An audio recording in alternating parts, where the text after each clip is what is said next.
Hey, I want to welcome you to another episode of the CVC Home Service Success Network. This is brought to you every week by the CVC Success Group.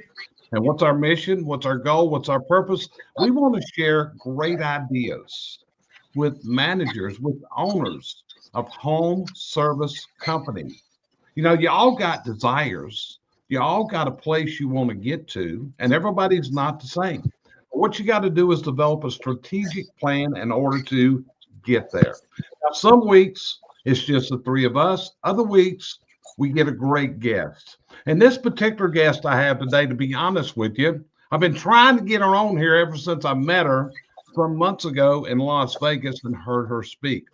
And when I heard her speak, I even told her afterwards, hey, you know something?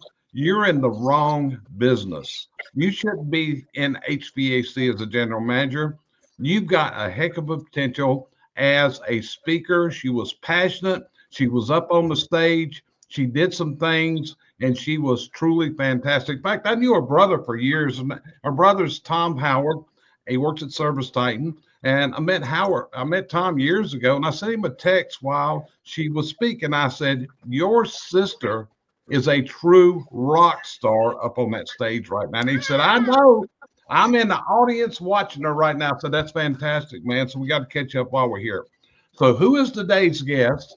Today's guest is a young lady by the name of Kathryn Howard. Kathryn Howard.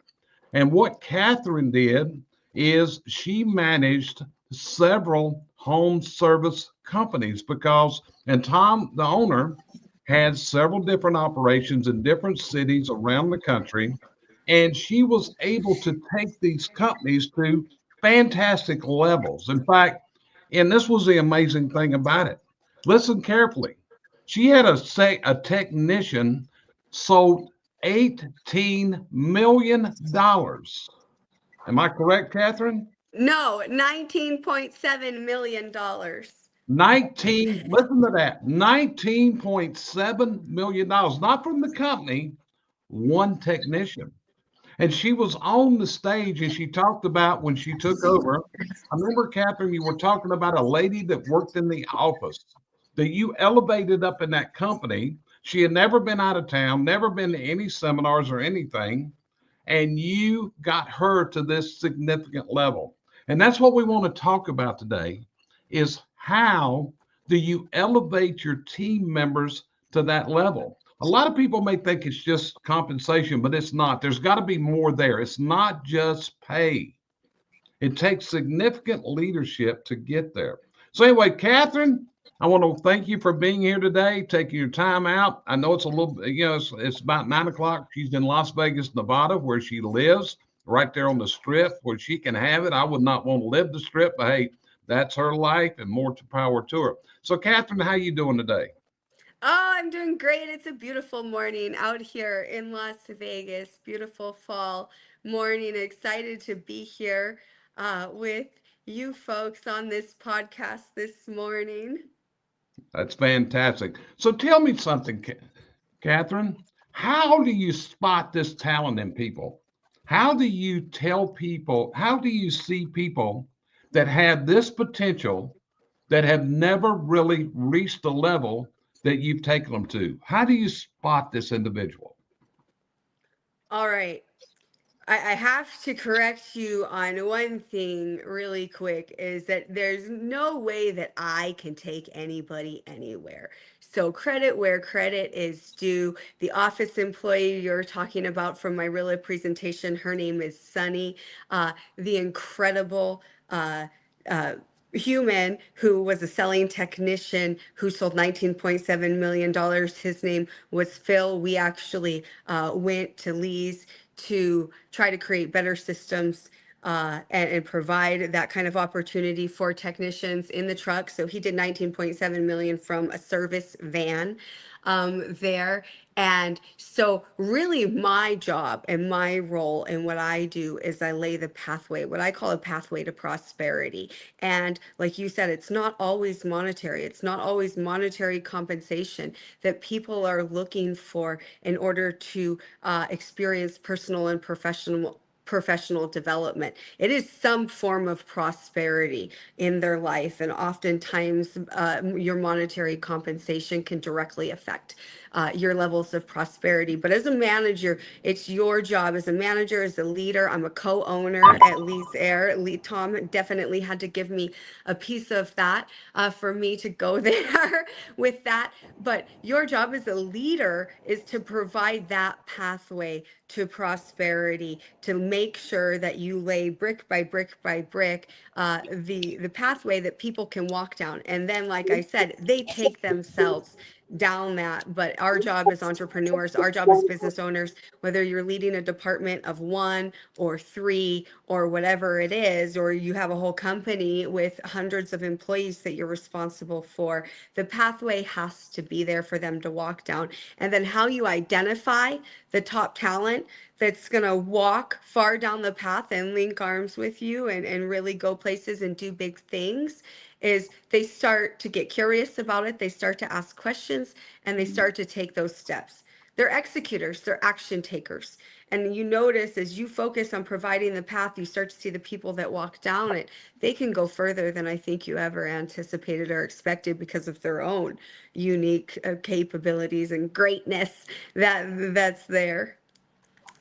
So, where did you learn how to create this pathway? That's a great question. I think for home service businesses, the best answer for me is that I've worked every single job in the company. I started at Lee's way back when as a CSR. I went to Armenia and started a call center there, worked as a call center manager, opened a call center in a foreign country where I didn't speak the language in Armenia. Then I came back in Las Vegas at Fetch-A-Tech.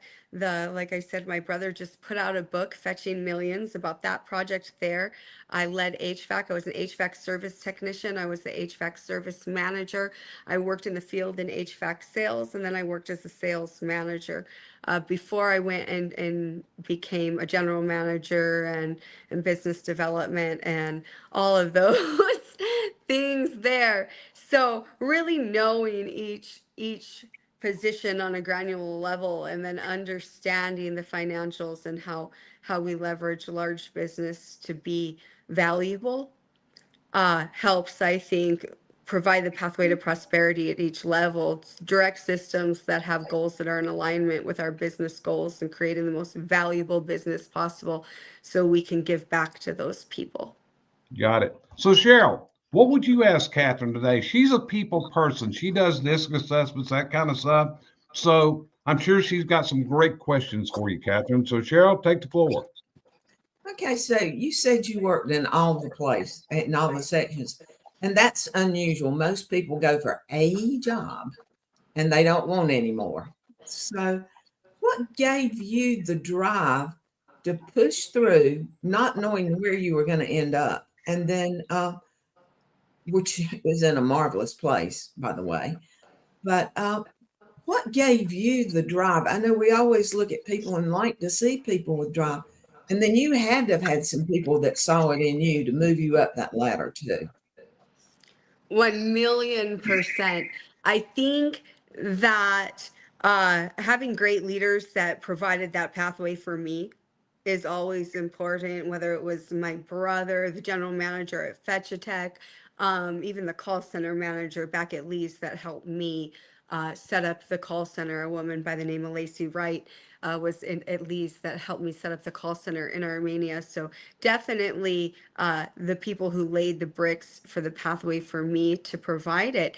And then I think I'm going to go somewhere with this, Cheryl. When I first got into the industry, it was just to help with the call center and then to set up that foreign call center. When I came back and I got involved in HVAC and I saw where I thought I could make a difference within our organization here at Fetch-A-Tech in Las Vegas, I noticed there wasn't a lot of women.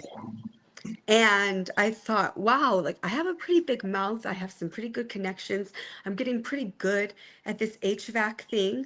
And we're growing this business at unparalleled rates, very profitably. Like I'm getting the hang of some things here.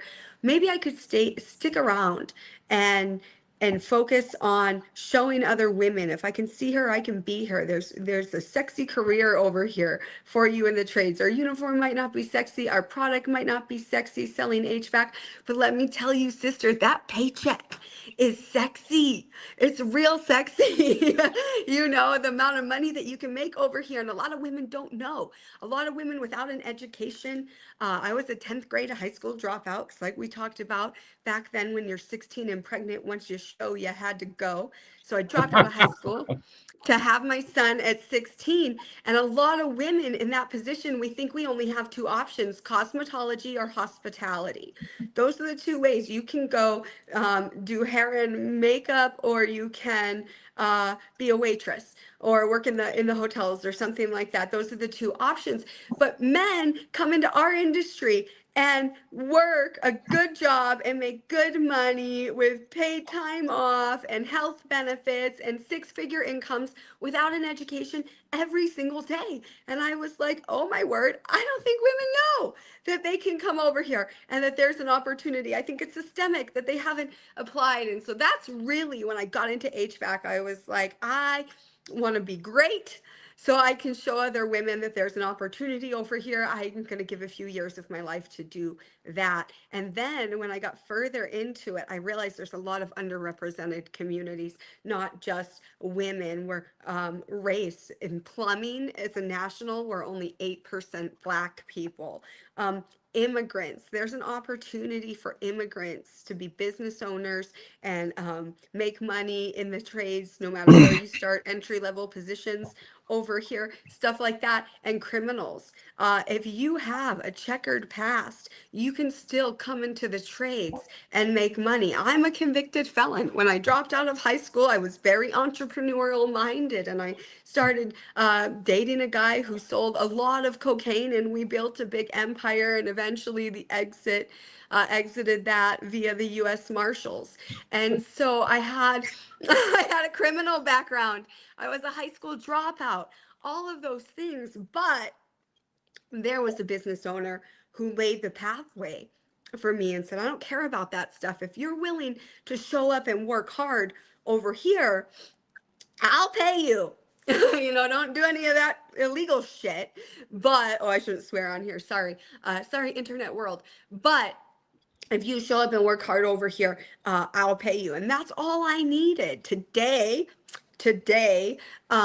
that my 16 and pregnant year old son is 22 years old and serving in the United States Army. This makes me emotional. I don't know why.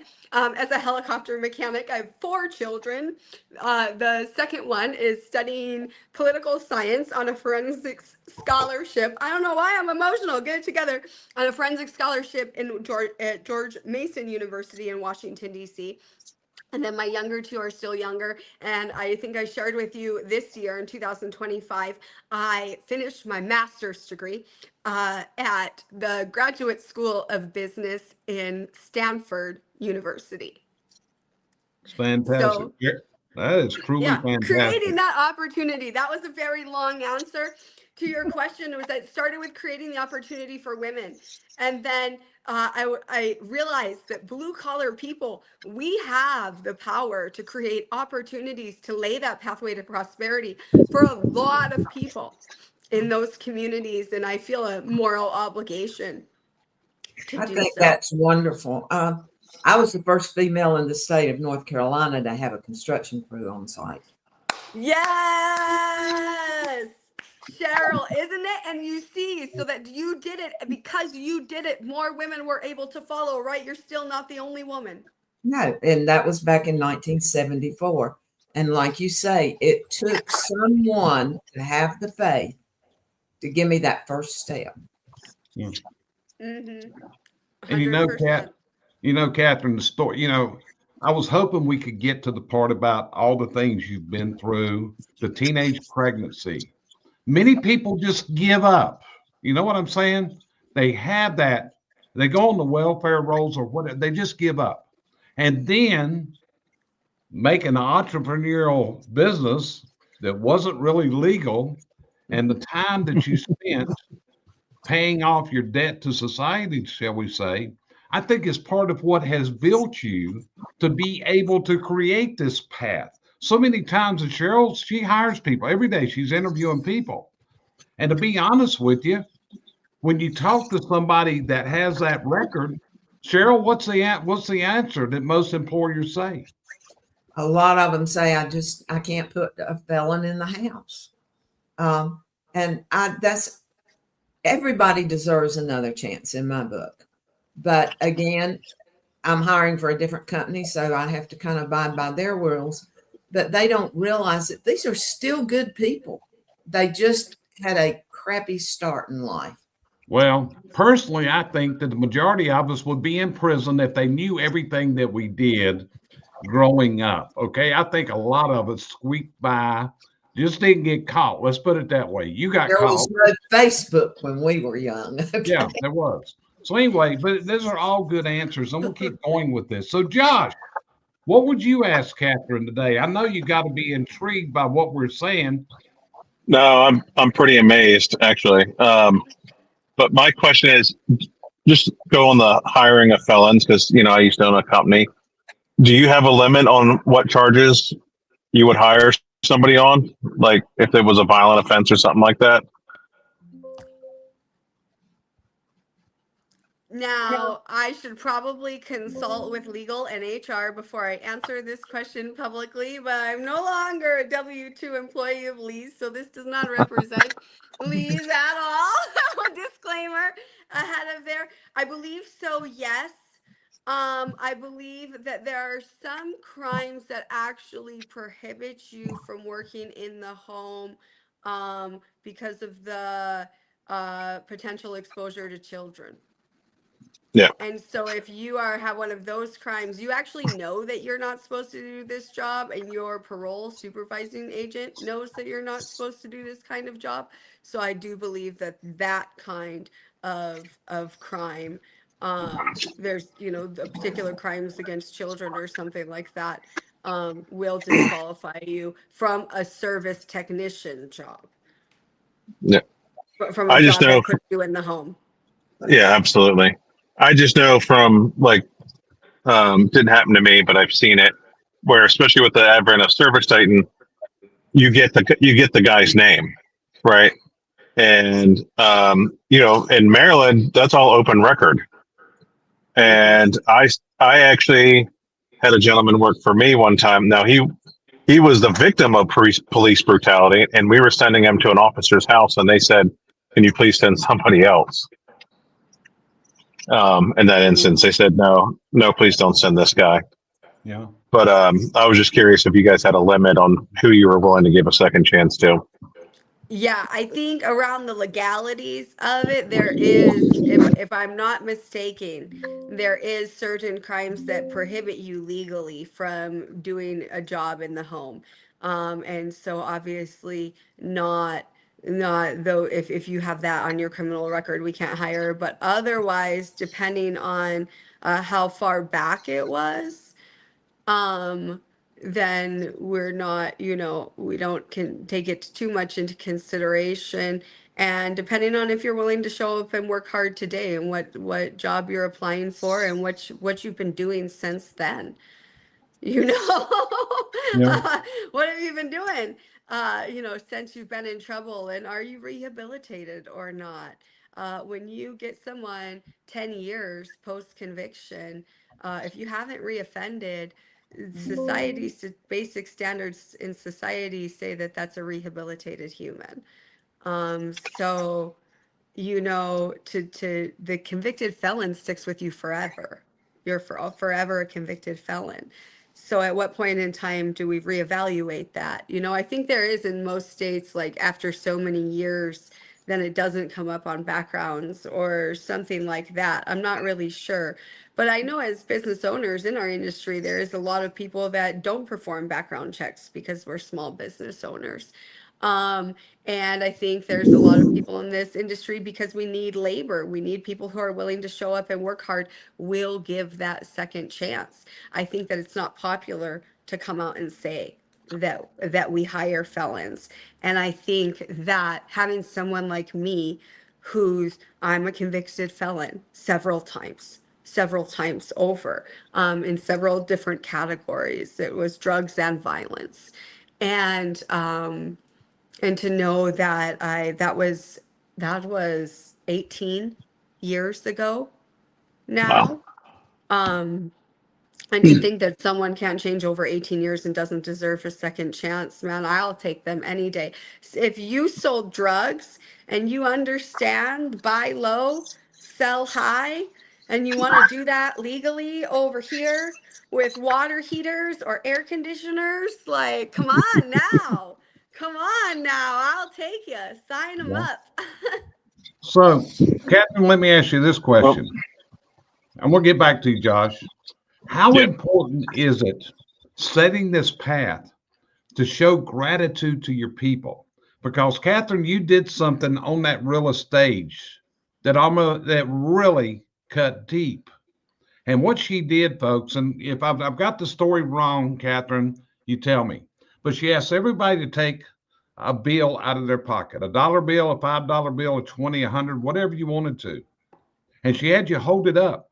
And she said, what I want you to do is crumple that bill up and throw it in the floor and leave it there. Leave it there for the people that clean up this room to know we're grateful to them for doing that. That was one heck of a demonstration of showing gratitude. Is gratitude part of what you've got to do to take them through this path? I think so. I think always gratitude to God for everything every single day is going to be really, really important in business, in my opinion. But then gratitude for what your people do and making sure that they're experiencing prosperity, that they have gratitude because they're experiencing their goals, that everyone is experiencing some sort of elevation together, right? And that really comes with driving that high performance within your teams. And that's the strategic, tactical side behind it, is making sure that everyone in the organization understands the outcomes that identify success and which components of those outcomes they're responsible for contributing to. And then when they accomplish those components, they're recognized and rewarded, and they feel a valuable contribution to the whole, which is a core human need. And then they also feel that they're a quality part of that and being compensated for it fairly from whatever kind of compensation that is. And so when we do that exercise where we put a dollar bill in the air and I have everyone drop it and they don't really know what's going on, because in the beginning I say just take out a bill, any bill, but know that whatever you're giving out, you're not getting back. So make sure it's something you can afford to give away. So most people take out $1, but some people take out 20s, and my brother always takes out 100, and because he knows what's coming, and they just have it out and they want to see what's going to happen. And what you have to detach from as a business owner is that money rules all.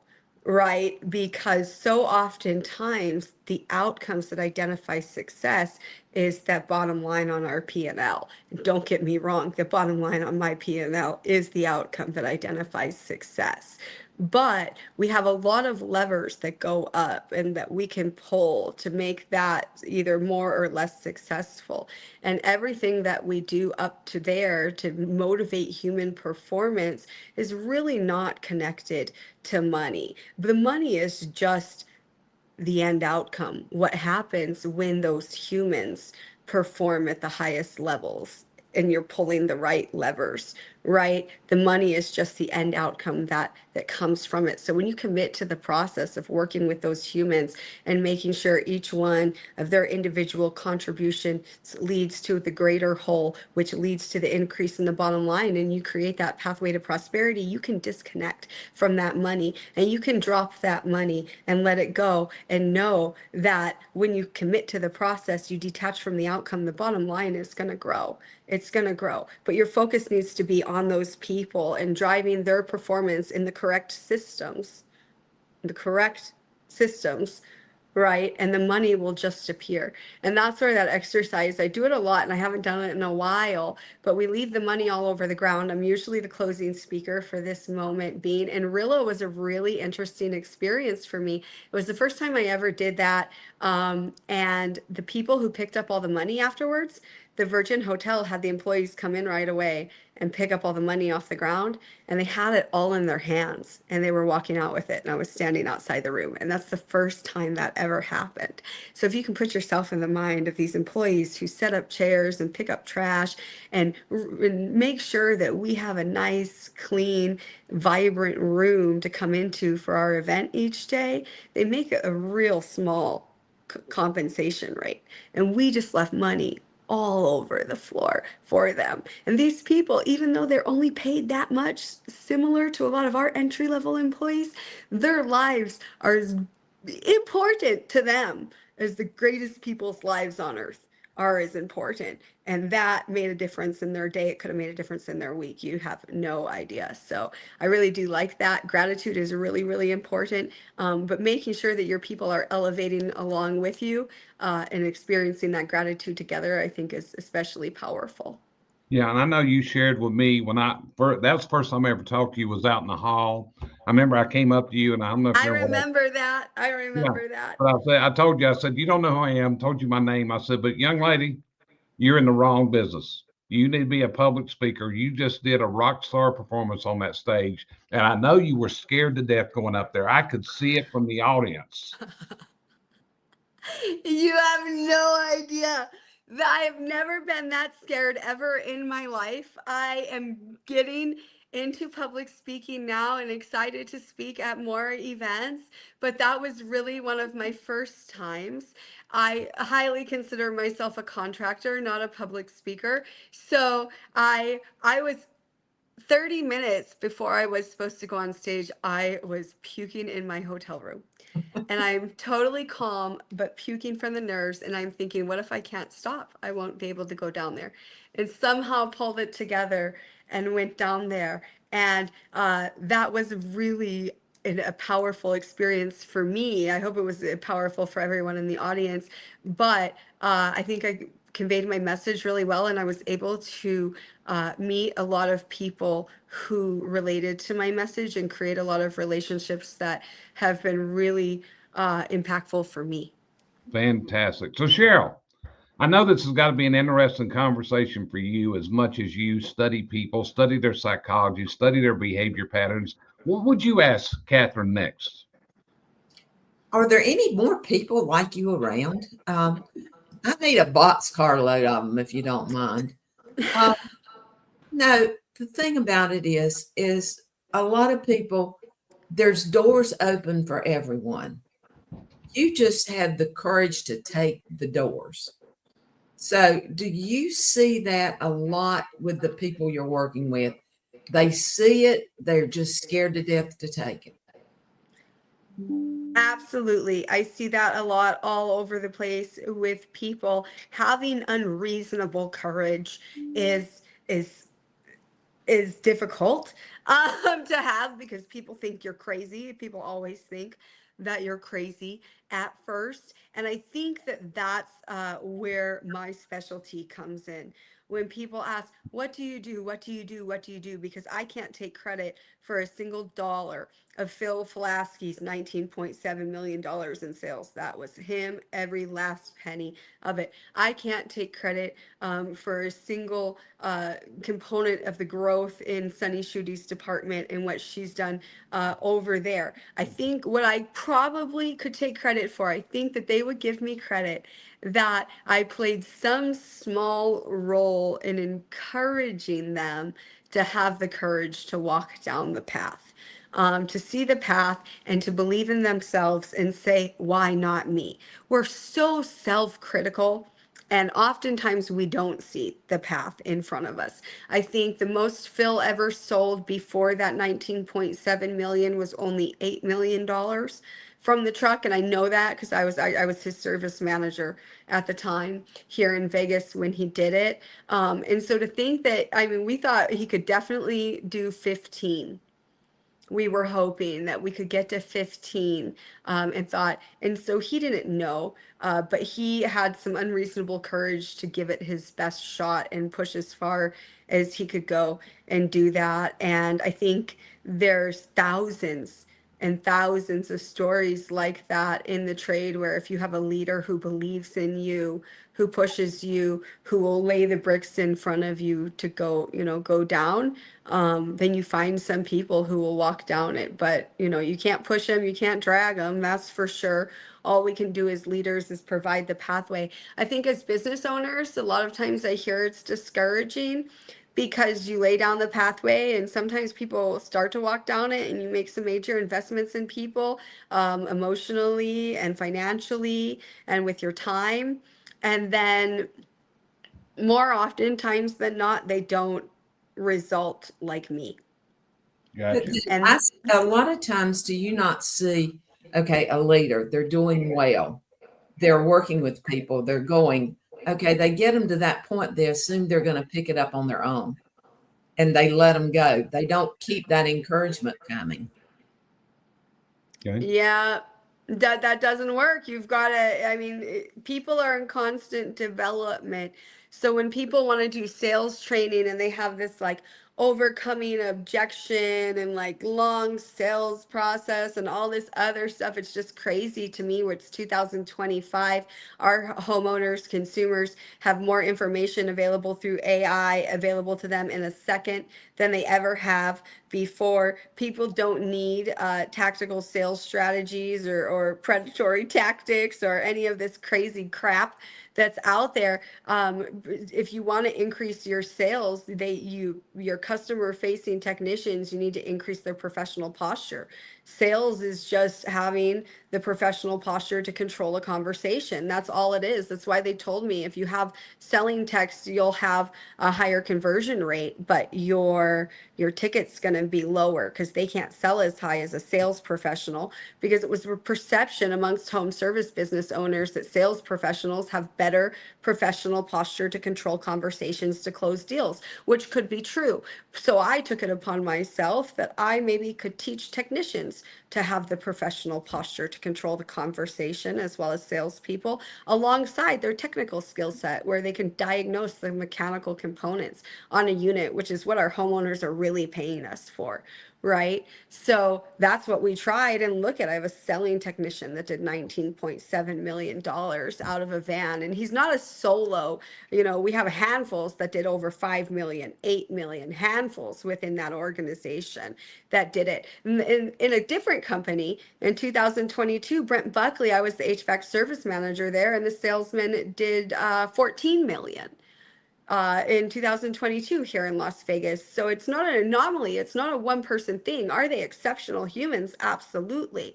But is it possible, if you're willing to show up and put in the work, and you have the business systems that are in alignment behind you, contributing to that moment when the homeowner gives us money?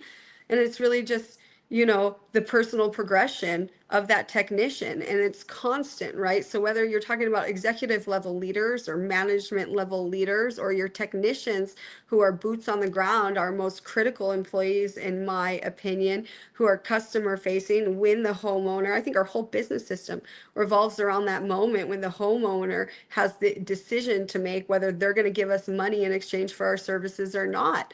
And we put our technician in their face at that time, and they control that conversation. I think the personal development and professional development of our technicians is huge. And instead of investing in tactical sales strategies on how to overcome objections and the 5 different closes that you can use that technicians will never remember when they're on site, you should invest into their personal development. Can they afford to make a $30,000 purchasing decision?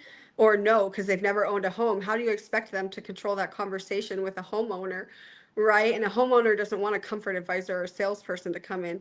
So I think that the constant personal and professional development, not just of your C-suite level or your manager level, but your human technicians, And then realizing that that never ends. That never ends. Our human technicians are our human capital, and they control that moment when we get the money or we don't. They control the entire value of our business, the entire ecosystem. And we send them home every night. We send them home every night, and they mostly live lives that are not conducive to them coming back at an equal or greater value in the morning, right? But we don't really know that value because we don't measure or quantify it on our balance sheet, because we don't measure or quantify human capital. And so if you constantly are putting that energy in to developing them to the next level, then they're just going to become greater and give back and give back and give back. I think Phil went from like 6 million to 8 million to 19 million in sales. And I think that's a direct reflection of his personal and professional development during those times. And it keeps on going and keeps on going, to where I just saw him speak on stage recently, and I thought, I'm going to call him and let him know like he should get a real suit and tie and stop wearing sneakers and jeans. I haven't talked to him yet. I hope he doesn't see this. But you know, like, hey dude, like, you made $2 million in personal income. He's a huge shareholder at Lee's, and we're about to exit. You know, like, get a custom made suit when you speak on stage. He's wearing Nikes and jeans, you know what I mean? But that's continual development for him. And I think that as a leader, if you want to grow your business, now with the increases in technology and home service, really you have to grow your leaders who are optimizing that technology, and whoever does that's going to have the best. But like you said, continual, always going. With my technicians, I personally ran the technician call of 15 minutes or less, rewards and recognition, to recognize our top performing technicians platform wide across the country. I ran that call Monday through Friday at 7:30 in the morning every single day, personally, for 15 minutes or less. It's fantastic. So Josh, turn your mic back on. It's off. What would be your final question for Kathryn? Oh, final question. Well, I wanted to ask about what professional posture was, but since it's my last question, because I've never heard that term before. But recently, as you know, Jerry, there's been a lot of acquisitions in our industry. Kathryn's talked about it, how they've acquired other companies. What do you look for when you were acquiring other companies? What made them a good fit? Okay, what I look for and what most people are looking for are two different things. I usually look for distressed companies. So I look for companies that the financials are whack, the owners aren't making money, the owners are looking for an exit, a fast exit, and then I take a distressed company over, turn it around, make it profitable. That's really my specialty when I'm looking to acquire companies. But if most investors are looking to acquire valuable companies, I look for invaluable companies because I'm an operator, not an investor in the term of things. You can be both, but an investor is looking for a few different things. Some investors just are buying off your bottom line, your EBITDA, and they have teams of leaders and financial people. And so if you have the book of business and you have a sustainable book of business, your customer database is important, and you've been sustainably making money, then they're just looking for that bottom line, and they're going to put in their managers, and they're going to put in their systems, and they're going to use their technology and take over your brand. Other investors are looking to buy your entire business system and your employees that are critical to continue to run that business the way that you're running it. So it really depends which investors you're looking for, but either way, they're looking for businesses that have sustainable customer databases. So customer database, the size of the customer database, and what kind of information you have on those customers. Do you have all their unit information? Do you have the warranty information? Do you have pictures on them? Do you have emails, address, phone numbers? How old are those records? Are all going to be really important. And then how do you have that organized? Do you have it in a CRM? Is it all on paper? Those types of things. And then after your customer database, your financials are important. How are you operating? Whether they want one that's valuable or one that's distressed. Different people are looking for different companies. But I would say, this is important, if you have a business today in home service and you want to sell it, whether it's distressed and you've got like 3 MCA loans out, you're totally over leveraged, you can't make payroll and nobody knows, that's fine. You can still exit your business. Someone will take it over and figure it out for you if you have a customer database. If you're doing really, really well and you want to sell your business and you're worried about your employees, it's a good time for you to make an exit. Multiples are high right now. A lot of people are offering for you. You have family that you want to get to. I want to say loud and proud on this call that you can exit your business honorably, that you're not selling out, that your employees can be well taken care of if you choose the right partner, that your business can go on to thrive, a brand that you can be proud of in your community, that there are absolutely investors out there today that can do that as well. So no matter if you have a home service business, if you're distressed and you need an exit, you can do that today. If you're valuable, you have a customer service database, you're profitable, and you have some operations, a CRM going, you can definitely acquire some wealth for that business as well. Okay.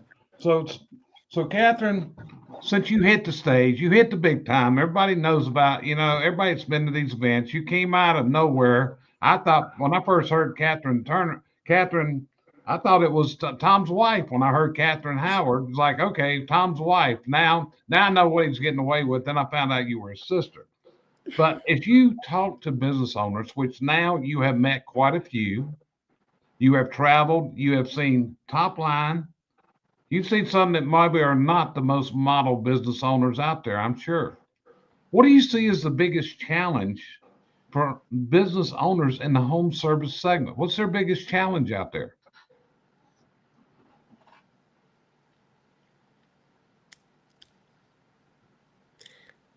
I would say one of the most common challenges that I see is collecting and organizing the data to make good decisions is one of the biggest challenges, most common challenges in the home service space for most businesses. Once you get over that 10 million, $15 million, and you can get up to like 10, 12 million without having all your data in alignment, but I think like 15 to 20 million, then you probably have a different set of challenges. But if we're talking under 15 million, really getting accurate data in line, making sure that all the inputs into your Service Titan or whatever CRM that you're using are correct so that you can get real-time reporting to make quick decisions off of. I think that's going to separate the winners from the losers, where obviously private equity, that's something they do really well. And the smaller businesses that are having challenges doing that, or maybe they're not as diligent about it because you're a small business owner and your head is down in the trenches. A lot of times we're knee deep, right, all day long working, that we're not seeing all the data come in. I think that's one of the biggest challenges. There's obviously the common challenges that come after that, like we don't have enough leads. There's never enough leads. We can't get enough leads. That's always every home service business owner's problem, right? But if you have accurate data about where every single one of your jobs is coming from, that starts to solve the no leads problem, because like when I work with a company, very small company, I can train them. You see every single job, which one is coming in, start putting money in real time towards where the leads are coming from. That creates more leads, right? But you have to have the accurate data. And when you have the accurate data about the leads coming in, how do you book those leads? Which leads are you booking that create the most jobs? Which ones of these jobs are the most profitable? How can we take the most profitable gross profit dollar jobs and come back to the marketing and pour more money into the lead source that books those jobs? If we have accurate data, we can do all of those things pretty simply. But I see that the big challenges with home service business owners really understanding how to get accurate data and how to make decisions off of that data, I think is a paramount problem to not having enough leads. Average ticket is too low. You know, you see a lot of home service business owners go on these, like all these events that we just had, and they go up there and they're like, you know, if you take your booking average from 50% to 75%, you'll have, you know, a 50% increase in the amount of jobs that you have. Yep, just do that. Yeah, I mean, I never thought maybe increase my booking percentage, I might have more jobs. Like we all thought of that. You know what I mean? How do we increase our booking percentage? Right. And then that comes, you have to really break down. How do you listen to all of the calls? What are the indicators that there's a job that could have been booked that wasn't booked? How soon should you catch that? Can you call the customer back? What's the SOP that you follow to increase a booking percentage? What are the different indicators that identify the outcomes of success there? You know, and then like the same thing with if you raise your average ticket. Well, how do you raise your average ticket? Well, you can raise your prices. That's one way. What are the different sales systems that you're following? What are the options that you're presenting? You know, what does the technician believe the price should be? Because a lot of times they're selling on their own budget, and having those kinds of conversations, right? But I think that the main biggest problem is that they're not bringing in accurate data and they're not organizing it correctly to make decisions. And if they fix that, it would fix a lot of the other problems that people think are the biggest problems. Got it. So, Kathryn, you've been through a lot in your life. You got pregnant when you were a teenager, had to leave school, spent some time in custody, learned a lot, worked your way through the HVAC industry, all departments working there, and now you're exiting out of that. So tell me what the future holds, because you're not real old, young lady, okay? You got a lot of life ahead of you. So where's Kathryn Howard? Where do we see her in the future?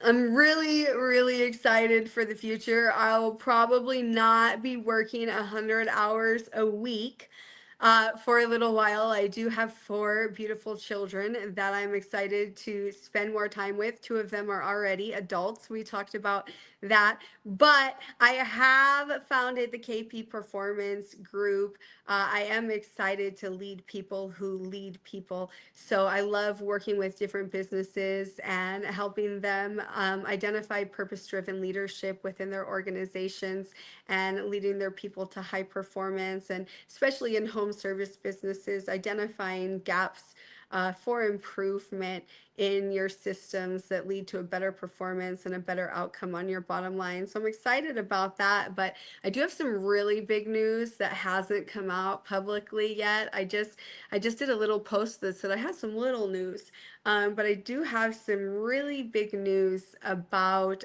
going back to the roots that I was talking with Cheryl about on the first question, and providing that community of support for professional women. And so I have some big news about that community that should be released maybe within like the next 24 hours.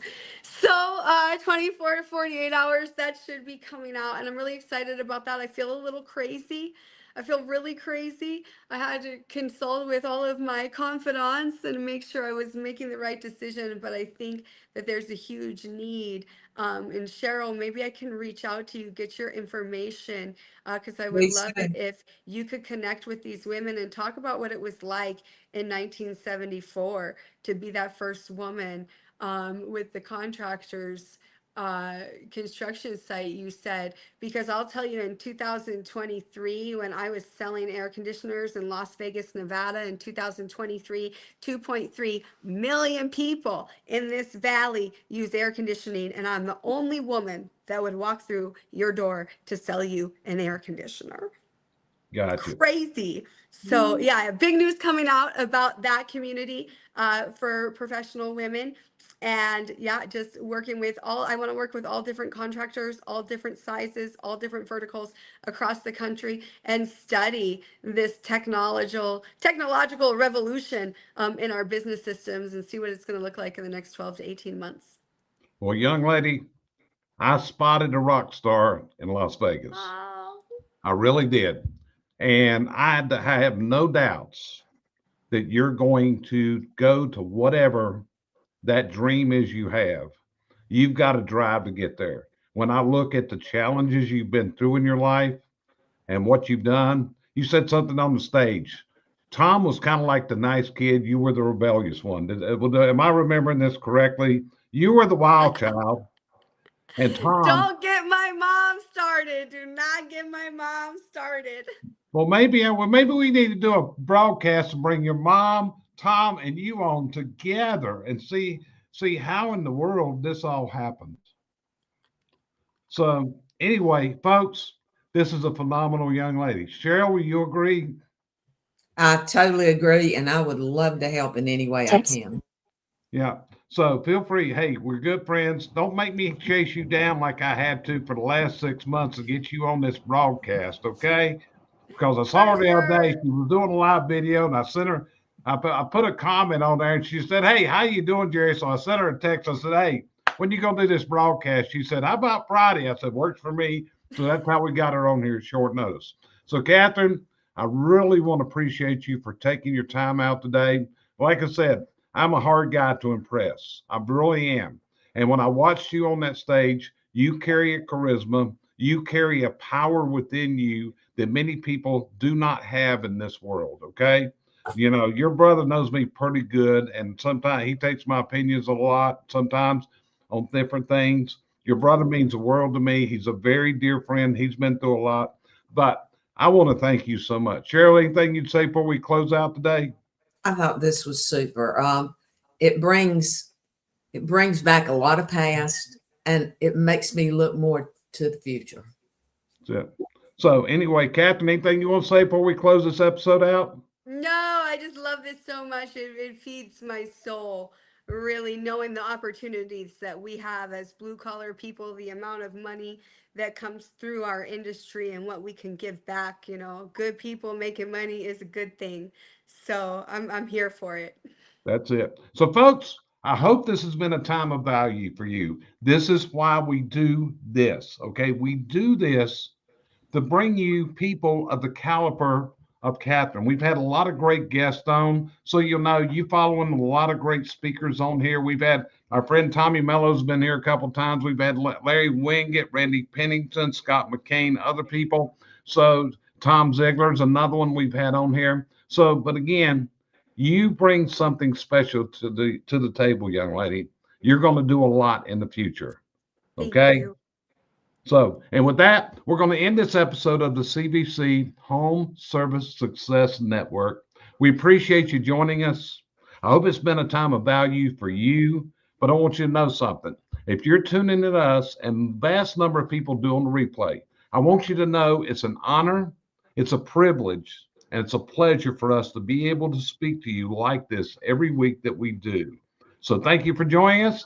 And with that, we'll see you next week on the next episode of the CVC Home Service Success Network. Appreciate it. And you folks have a fantastic week ahead.